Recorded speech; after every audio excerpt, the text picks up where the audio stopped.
It was just a story. Settle in. Wherever you are, let your shoulders drop. Let them fall all the way down, and breathe in, slow. And out. Good. Just like that. This story doesn't need you to do anything. It only needs you to listen, to let the words move through you the way water moves downhill. Easy, certain, finding its own way. And the more you listen, the easier this becomes, doesn't it? You know a man like this? Maybe you knew him far too well. The one who smiled while he lied. The one who held your hand with one hand and reached behind your back with the other. You gave him the truth, and he gave you a story, a smooth one, the kind that goes down easy, right up until the night you finally tasted what was underneath. You don't have to say his name. The story already knows it. So picture him now, right there, in front of you. The way he stands, the way he talks with his hands when he is nervous, the way his eyes slide off to the side whenever you look at him a moment too long, because something in him has always been looking for the exit. And here's the thing about stories. Stories show you what is true, not what people say, what they are. So watch him now, because something is shifting already. Right there, under his skin. You can almost see it. Can't you? That flicker, that wrongness, the truth pressing up from the inside the way it always wanted to. He doesn't notice yet. They never do. He is still talking, still explaining, still building the next smooth little story, and his voice is starting to go thin and high and quick.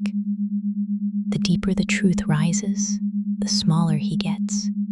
And the smaller he gets, the clearer you see him. You were right. You were always right. And it begins. His shoulders pull inward. His spine curls forward, hunching him down, lowering him toward the floor where he has always belonged. His fine clothes go loose, then huge, swallowing him whole as he dwindles inside them. His nose pushes out, pink and twitching, sniffing the air for danger, for the nearest crack to vanish into. Thin little whiskers. Wet dark eyes that dart, and never once hold still, never could. Look at his hands, curling in on themselves, shrinking down into little grasping things, still reaching, still wanting more than he was ever given, because it was never enough for him, was it? It was never going to be enough. A long bare tail slips out behind him, pale and dragging across the floor, and the sound he makes now is not words anymore. It is a thin, scratching little squeak. All that charm, all those smooth excuses, and this is what was hiding underneath the whole time. A rat. A sneaking, scurrying, hiding little rat, blinking up at you from the floor. You knew. Somewhere you always knew. And here's the part the story wants you to see, because he feels every moment of it.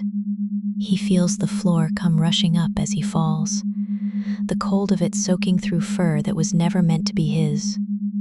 He feels his own heart begin to race, faster and faster, a tiny, frantic drumbeat, far too quick and far too small.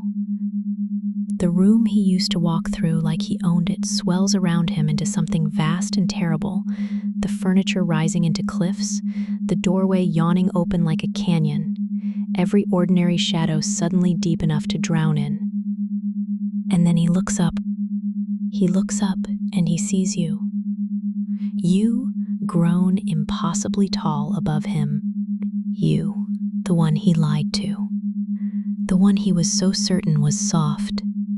The one he was so very sure he had figured out. And the understanding lands in him cold and complete, all at once, that he had it backwards the entire time. that the small thing in this story was never you. It was always, always him. You can watch the fear bloom in those little eyes, the pure, helpless animal dread of something that knows suddenly and with its whole shaking body that it is prey. His breath comes in quick, shallow gasps. Every instinct left in him is screaming one single word now. Over and over, run, run, run, and underneath all that fear, sharp and far too late to matter, something that looks almost like regret. He should have been afraid of you all along. Now feel what is happening in you, because while he falls, something in you rises, slow and certain, lifting up through your spine like warmth, like height, like the stillness in the air just before a storm breaks. You feel your shoulders roll back and down. You feel your breath go deep and even and completely unbothered. And you feel it spreading all through you, that old, patient calm that only predators carry. You are growing, not smaller. Never smaller again. Taller and steadier and stronger, the way you always were underneath it all. The way you simply forgot while you were so busy being lied to. And your senses sharpen all at once. You can hear that frantic little heartbeat from clear across the room. You can smell his fear thin and sour on the air. You can see everything now, sharp and cold and complete, every excuse he ever fed you, laid bare on the floor in the shape of one trembling rat. The fog he kept you in for so long is simply gone, burned clean away, and what is left standing there is you whole and awake and clear. The wolf that was always in you, finally rising to her full height, looking calmly down. You feel your own quiet strength move through you like a second heartbeat. Steady, certain, yours. And he sees it. Of course he sees it. The food chain just turned over, and he landed on the wrong end of it, and you get to watch that truth pour through him like cold water down the spine. And he runs, of course he runs. It is the only thing he was ever any good at. He scurries for the wall, for the shadows, for the gap beneath the door, that bare tail dragging behind him. And you do not chase. You do not need to. A wolf does not chase a rat. You simply let him go, the way you let go of everything that turned out to be beneath you, and you watch him vanish into the dark where the sneaking things live. And you breathe.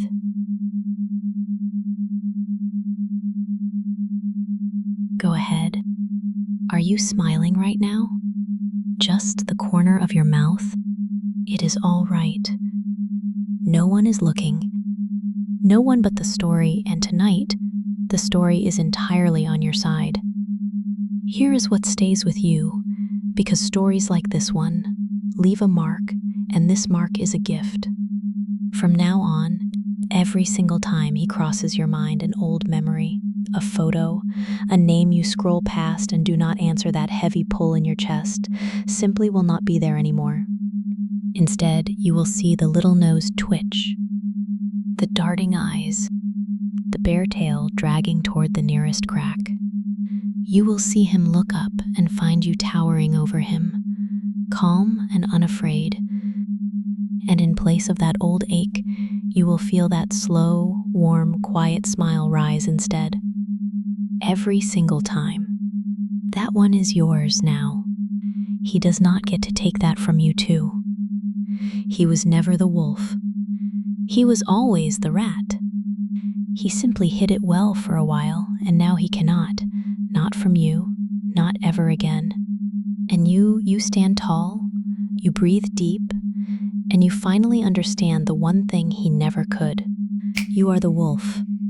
You were always the wolf.